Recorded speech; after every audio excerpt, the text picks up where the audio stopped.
Even though it might not look like much now, the view from this window provided the inspiration for one of the most beloved Christmas songs, Winter Wonderland. An enduring and endearing song, but unfortunately, it has a sad story behind it. Richard Bernard Smith, more commonly known as Dick Smith, was born September 29, 1901 in Honesdale, Pennsylvania. He graduated from Honesdale High and then from Pennsylvania State College, known as Penn State now, in 1925.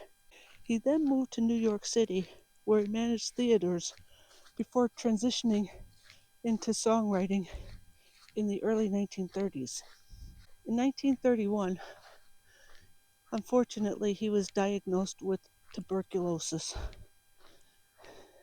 The disease progressed and led to a prolonged stay at the West Mountain Sanitarium in Scranton, Pennsylvania.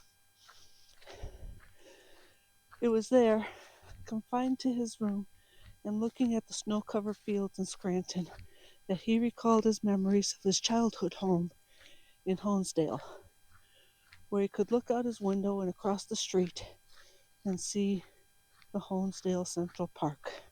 Now, the first time I came to Honesdale to record this video, it wasn't snowing. Looking out this window, you might see horse-drawn carriages or children frolicking and playing in the snow, although they're not building a snowman or having a snowball fight today. But a few days later, it did snow, so I came back so that you could see the park a little bit better the way Dick Smith would have seen it from his window. But anyways, after writing the lyrics, Dick Smith collaborated with Felix Bernard, who wrote the music. The song received its first major public appearance by Guy Lombardo during the 1934 Christmas show in Radio City Music Hall in New York City. Shortly after that, it made it to number 2 on the hit parade and was incorporated into the Ziegfeld Follies. Unfortunately, Dick Smith's condition worsened, and he was transferred to the Lenox Hill Hospital in New York City, where he died on September 28, 1935, just one day before his 34th birthday, not even a year after being performed by Guy Lombardo. Winter Wonderland has evolved into one of the most enduring holiday classics, performed countless times on radio, television, and live performances. It's been recorded numerous times by all the big names and making its way into countless movies, including the beloved Christmas classic, Die Hard.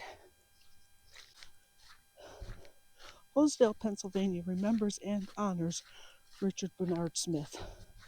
Although his home at 922 Church Street is now the Campbell Law Offices, it was made an historic site in 1981.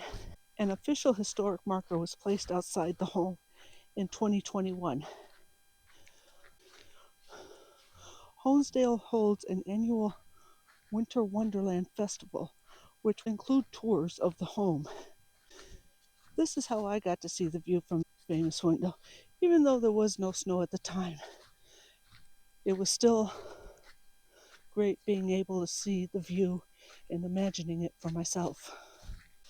Another way they honor him is they even allow a geocache, appropriately named Winter Wonderland, to be placed here at his old home.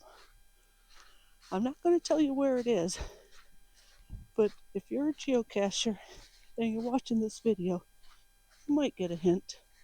Wink, wink. After his death, Dick Smith returned to Honesdale and his final resting place at Glen Dyeberry Cemetery. If you wish to visit him, it should not be too difficult to find him. just look for the snowman. So if you're like me, when you see the snow coming down and you're walking outside and it's all nice and peaceful, you might start singing or humming Winter Wonderland. And now you know a little bit of the sad story that inspired the beloved song. In the lane, snow is glistening, a beautiful sight. We're happy tonight, walking in the winter wonderland.